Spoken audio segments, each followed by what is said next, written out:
So tonight we're looking into strong allegations being leveled against the city of Huntsville.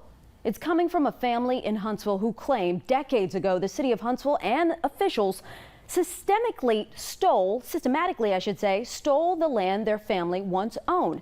They believe a wrong done decades ago needs to be made right. However, that may be easier said than done. The Jones family tree is large with deep roots. But where are they planted? These 5 siblings believe they are somewhere under this parking lot. The well the Jones family drank from sat on their land, which would have been somewhere right around here. What's now the parking lot at the University of Alabama in Huntsville's Business Administration building. The family home sat right back there. The family views this as sacred ground, but it hurts every time they drive by.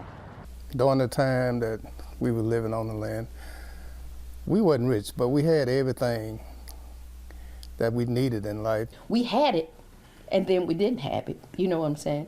So that's very, very painful to me. At issue, about 10 acres that sat along Athens Pike, now known as Holmes Avenue. They say it had been in the family since the 1870s. The local governments condemned the well that we had on the land, saying that it wasn't fit for human consumption. Kamala Miller-Lester joined the conversation by Zoom from Washington, D.C.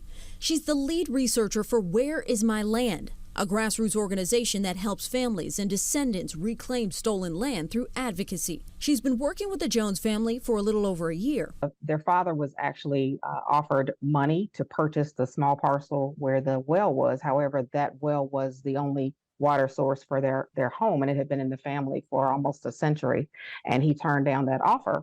They instead condemned the entire property and forced the family to move off of it. More than 300 probate court records weave a vast web of what happened to the Jones family land. Court documents from 1954 show the city was unable to acquire the property and well, and so it proceeded with condemning it for a water source. At a 1954 condemnation court hearing, multiple interested parties are present, including their father, Willie Jones. No one objected to the condemnation process. A month later, the probate court awards damages and compensation of $900 for the property and well to be split among Willie Jones and his siblings. However, Willie Jones appeals that ruling.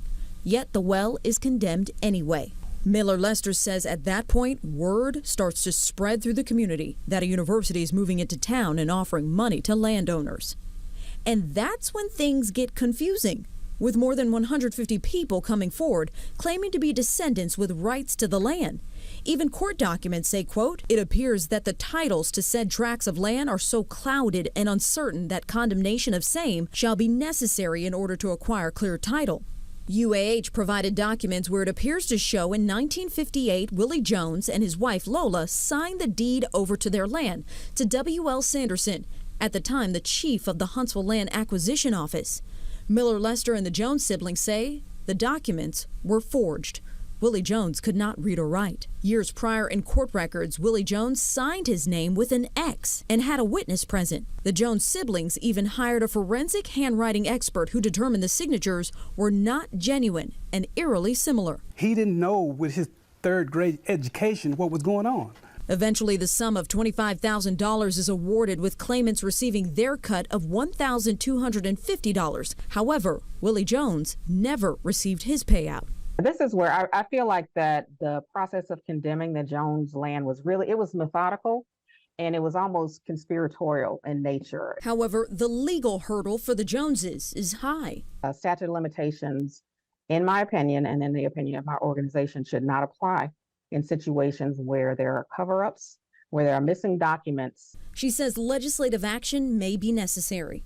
UAH has declined to comment and said Where Is My Land has not approached them on the matter. The same goes for the city of Huntsville. As for the Jones siblings, they want to be compensated and more.